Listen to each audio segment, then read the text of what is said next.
Cette journée d'information et de sensibilisation a été organisée par l'ONAPE à l'attention des autorités administratives traditionnelles ainsi que des organisations de la société civile de la province du Kanem. L'objectif de cette journée s'inscrit dans le cadre de répondre à l'aspiration des jeunes demandeurs d'emploi et des producteurs agricoles.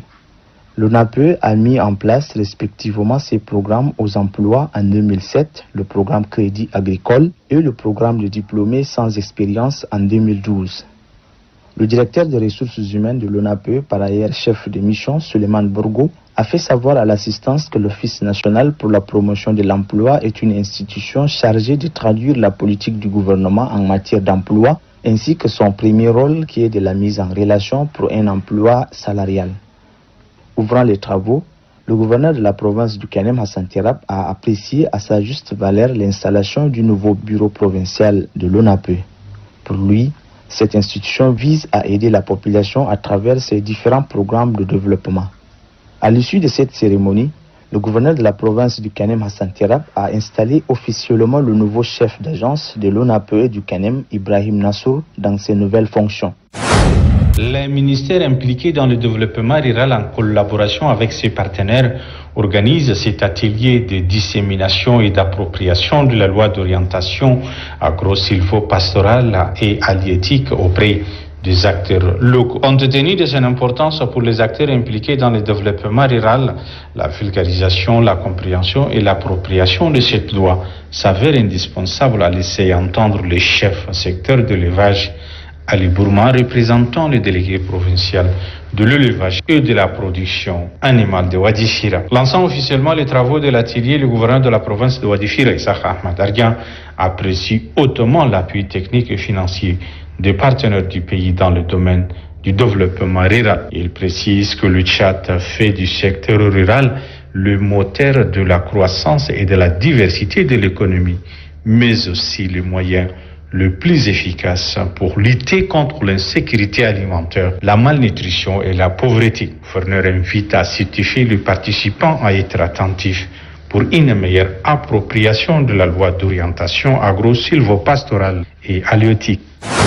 Semaine de l'élection présidentielle, le gouverneur de la province de Lac, Mamadou Makaï, a réuni autour de lui les autorités administratives et militaires où il a donné des orientations claires et précises pour la réussite de cet événement important dans la province de Lac. Le premier magistrat de la province de Lac a demandé aux responsables à différents niveaux de s'impliquer davantage dans la distribution des cartes pour que chaque citoyen entre en possession de la sienne. Mobiliser les citoyens à avoir sa carte d'électeur. Le deuxième aspect du problème, il faut assurer la sécurité des citoyens afin qu'ils puissent avoir accès librement, s'acquitter de son devoir civique. Juste après la réunion du numéro 1 de la province de Lac s'est rendu à la maison de culture de Bol pour retirer sa carte d'électeur en vue de s'acquitter de son devoir civique au mois venu. Le gouverneur a remercié la Commission électorale nationale indépendante CENI pour les efforts fournis. Mamad Fadoul Makaï a ensuite fait le tour de quelques centres de distribution des cartes.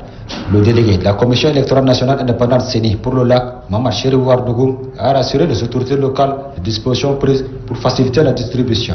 Mamad Chéri Ouardougou a précisé que les équipes sont déployées dans les différents départements et sous-préfectures pour couvrir toute la province avant la date du scrutin.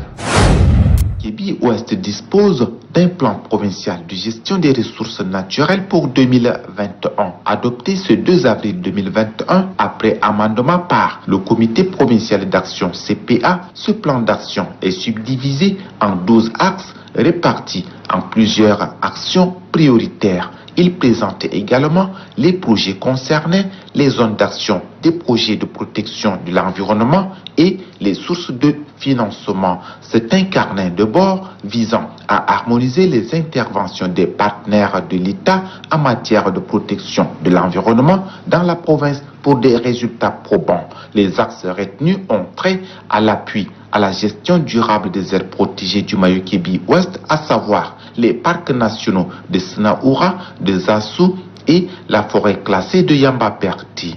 Il concerne également l'appui à l'implication des communautés locales dans la gestion durable des aires protégées ainsi que la promotion des activités génératrices de revenus des communautés locales.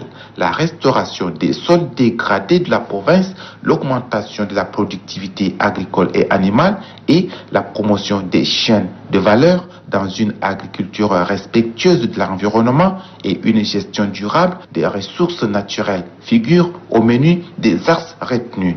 En outre, le plan d'action prend en compte l'atténuation et la gestion des conflits hommes-femmes dans la province ainsi que la promotion de la cohabitation pacifique entre les communautés locales et l'amélioration de la gouvernance locale. Pour le gouverneur de la province du Mayou-Kébi-Ouest, l'adoption du plan provincial de gestion des ressources naturelles se justifie car il permet de coordonner des projets qui interviennent dans le domaine de l'environnement en vue d'éviter les doublons. Situé dans le département de Mondo, à 75 km de Mao, le village Yundinga a une nouvelle mosquée pour la traditionnelle prière de vendredi. Cette mosquée de 120 mètres carrés est officiellement inaugurée le vendredi dernier. Elle contient plus de 300 places pour la prière, un château d'eau et une école arabe.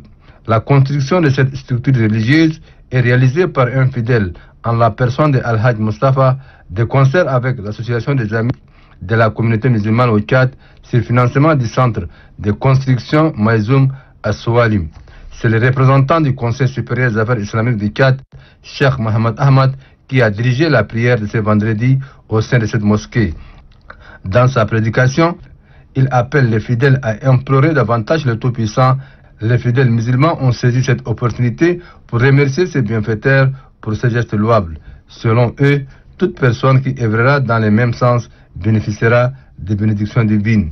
Dans la même lancée, le préfet du département de Mondo, Alifa Ali Zerti, a salué cette initiative. Il demande aux autres fidèles à suivre l'exemple de ses bienfaiteurs.